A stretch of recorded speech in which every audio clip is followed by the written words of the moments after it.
And we are ready for our last final of the night, and it's going to be a good one in the women's 200 individual medley, where Maya Dirado has already nailed down her first Olympic berth with a win in the 400 IM earlier in these trials, and now trying to up her Rio ante, Rowdy, in this discipline as well, where she's emerged as the favorite again.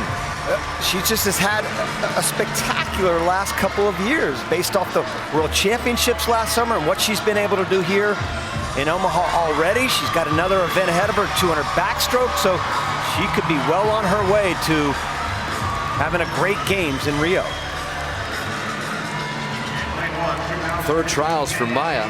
Pressure's off after she finished fourth in both the 200 and the 400 IM 4 years ago, so she's an Olympian and wants to add to her resume.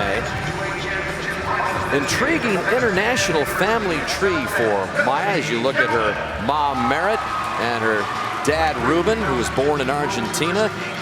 He attended Stanford. The one constant has been Stanford University. They met at Stanford. He's got a sister that is a Stanford Cardinal, and even Merritt has a father and an aunt who are Stanford grads, as you look at Dirado, who has earned the middle of the pool in lane 4. Megan Small is in lane 1, 18-year-old, looking for her first Olympics. Bethany Galat was third in that 400 IM. Madison Cox is next to her in lane 3, fourth in that 400 IM. So she's looking to become a first-time Olympian. And there is Dirado, the favorite, in lane 4. He's kind of figured out this progression in the building from the prelims to the semis to the finals tonight. There is Melanie Margalis, who already is an Olympian by virtue of her 6th place finish in the 200 free just about 48 minutes ago. She could be the one to touch a second to Dirado. Or will it be the bronze medalist from 4 years ago, Caitlin Leverins? This could be her final shot at an Olympic berth. Lane 7, Ella Easton, 19-year-old from Stanford as well. And in lane 8, it's Emily Cameron from the Athens Bulldog Swim Club, who was third at the NCAAs. Rowdy, how do you see this race breaking down? Again, it's just ferocious what these American women have been able to do. 5 women from the United States have been ranked in the top 10, just like the men in the 200 breaststroke over the last couple years. Dirado leads the way, obviously, but Margalis, Ella Easton, Caitlin Leverins, Madison Cox, all in the top 10 in the last couple years. It could come down to the last 25 meters to see who's really on their stroke on that last 50.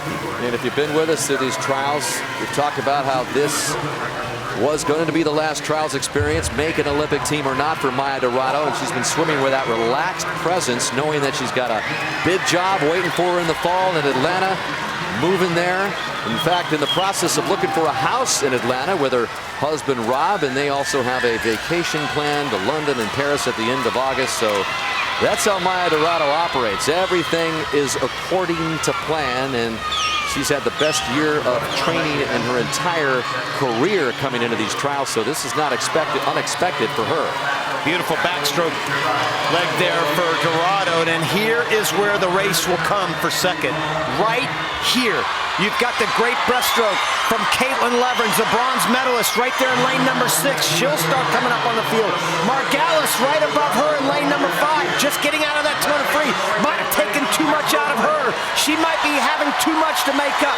And then you've got Madison Cox, just above Dirado. Yeah, oh yeah, she's got a great breaststroke leg, and she's good on freestyle, so she could be a big factor. Can Caitlin Leverins hang on to the freestyle, because she just might go in with a lead? Leverins is going to be just 7/100ths of a second behind Dirado, who calls her finishing freestyle very solid, and Dirado kicks it in. I don't know what Leverins can do down there in lane 6, but right now it is Dirado below her 2 lanes as Leverins trying to keep up with Madison Cox, who's right above Dirado. I'm not sure Margalis has enough in the tank to be able to catch Madison Cox up. Here she comes. Here comes Margalis, and here comes Leverins down in lane 6, trying to get to another Olympics. Dirado's going to win it. Is Leverins going to get second? No. Margalis just out-touches her. Oh, what a heartbreak for Leverins. 5/100ths of a second, but what a thrill for Melanie Margalis. So close for Leverins.